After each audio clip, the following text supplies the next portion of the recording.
Hey, it's Wendy again with Penguin Random House, and I'm here to talk about two other books that I love, joined today by some noisy leaf blowers and some vocal birds. Sorry about that. Anyway, first book, Rules for Visiting by Jessica Francis Kane. This book came out a year ago in hardcover. It just came out in paperback and is one of my favorite books. It's short and it's quiet, beautifully written, contemplative, about a woman named May Attaway. She's pushing 40, living with her older father. She's a university gardener, and her life is quite isolated and solitary. And when she unexpectedly gets a month paid leave, she sort of re-examines her life and finds it a little too isolated, and she goes off to reconnect with four long-lost friends. And along the way, of course, rediscovers herself and the importance of connection and family and friends.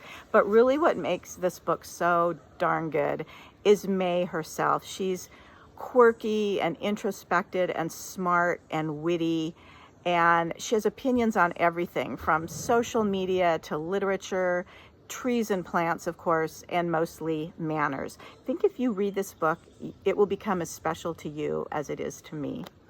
And the second book is Fingersmith by Sarah Waters. Now, this has been out for quite a few years. I'm talking about it today because it's still, after 30 years of me doing this job, one of my favorite books ever. When it came out, it won all sorts of awards and it got rave reviews. The New York Times says it's Oliver Twist with a twist.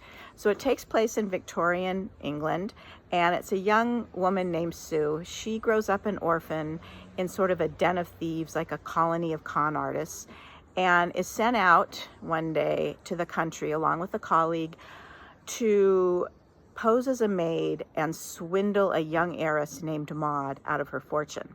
Now, Maud works on this beautiful estate for her uncle, doing sort of this bizarre work. Suffice it to say, things don't go as planned. And I don't want to tell you anymore because honestly, I want you to enjoy all the many jaw-dropping twists and turns that this book has to offer. In a time when we're looking for books to lose ourselves in compelling page-turners, Fingersmith is the one, and Rules for Visiting is another. Please buy these from your local bookstore. Thanks.